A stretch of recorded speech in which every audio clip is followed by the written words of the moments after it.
नमस्कार.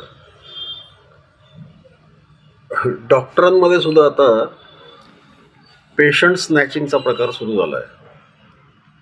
Patient snatching म्हणजे एक केस अशी झालेली की एका मोठ्या हॉस्पिटलमध्ये एका लेडीची बायपास सर्जरी ठरवलेली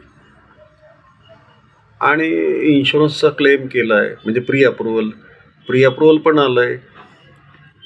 पण त्यानंतर एका डॉक्टरनी ओपिनियन असं दिलं की बायपास करण्याची गरज नाही आहे, तर आपण फक्त एन्जिओप्लास्टीमध्ये ते होईल, विनाकारण तुम्ही बायपासला नका जाऊ. तर अशा ह्याच्यात मग पेशंटच्या नातेवाईकांनी काय केलं, म्हणजे तिच्या मिस्टरांनी काय केलं, तिथनं डिस्चार्ज घेतला आणि दुसऱ्या डॉक्टरने सांगितलं, तिथं जाऊन ते ॲडमिट झाले. आता ॲडमिट झाले तर पहिल्या डॉक्टरनी खोडसाळपणा काय केला की त्यामध्ये हा जुना आजार आहे असं लिहून दिलं त्याने त्यामध्ये, आणि मग पर्यायाने क्लेम झाला रिजेक्ट.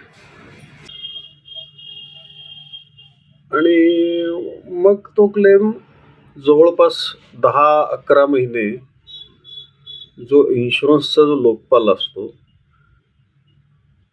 त्याच्याकडे तक्रार केल्यानंतर जो तो 10व्या-11व्या महिन्यामध्ये तो क्लेम मिळाला. पण डॉक्टरी पेशामध्ये पेशंट पळवणे हा प्रकार सुरू झाला आहे. त्यामुळं काळजी घ्या जरा.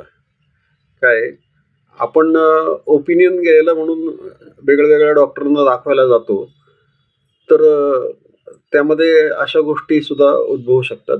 त्यामुळं काळजी घ्या जरा. धन्यवाद.